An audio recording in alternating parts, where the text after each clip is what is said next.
বিসমিল্লাহির রহমানির রহিম। আসসালামু আলাইকুম। আজকে আমরা রান্না করব খুলনা দক্ষিণ অঞ্চলের নারকেল দিয়ে টাকি শুটকি।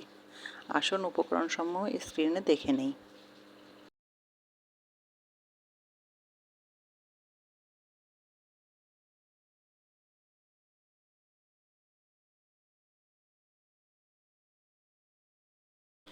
পানি ফুটে উঠলে টাকি মাছগুলো দিয়ে দিই।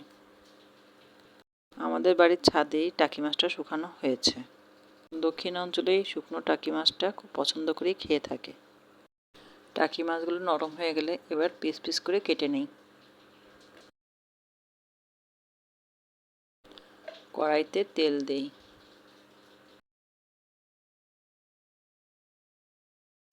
পেঁয়াজ কাঁচা ঝালের সঙ্গে টাকি মাছ দিয়ে ভালো করে নেড়েচেড়ে ভেজে নিই। আমার শাশুড়ি এই রান্নাটা খুব সুন্দর করে থাকেন, তার কাছ থেকে আমার শেখা। আপনাদের কাছে ভালো লাগলে রান্নাটা অবশ্যই কমেন্টে জানাবেন। একবার রান্না করে খেয়ে দেখবেন, রান্নাটা দুর্দান্ত সুস্বাদু হয়।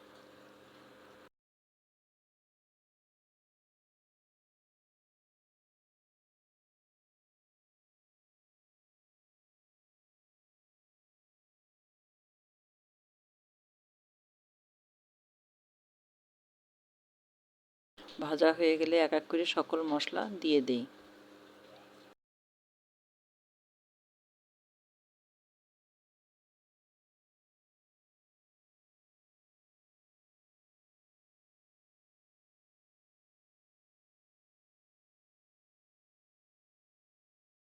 অল্প নারকেলের দুধ দিয়ে ভালো করে কষিয়ে নিই।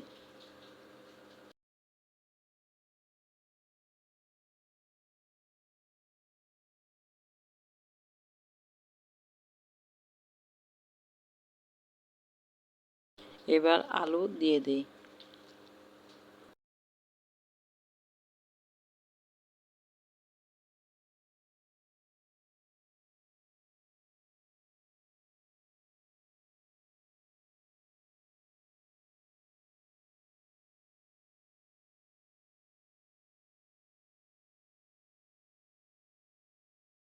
আলু দিয়ে কতক্ষণ কষিয়ে নিই।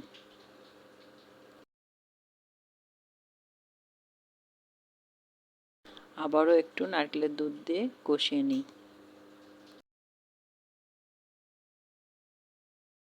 যত টাকি মাছটা কষা হবে ততই খেতে সুস্বাদু লাগবে।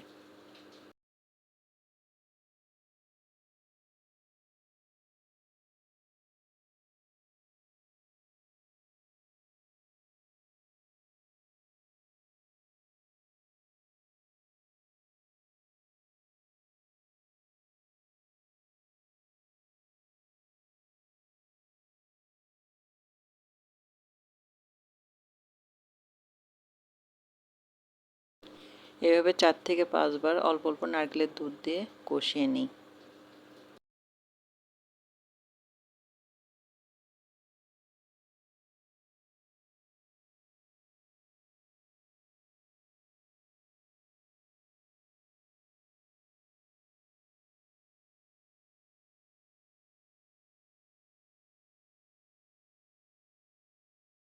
এবার সামান্য চিনি দিই। একটু চিনি দিলে খেতে আরও সুস্বাদু লাগে। এবার যেটুকু নারকেলের দুধ আছে সবটুকু ঢেলে দিই।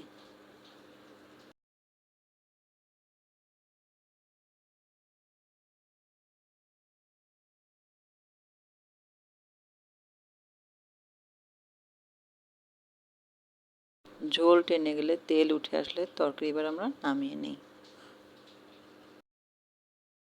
হয়ে গেল খুলনা অঞ্চলের নারকেলের দুধের টাকি মাছ শুটকির ভুনা।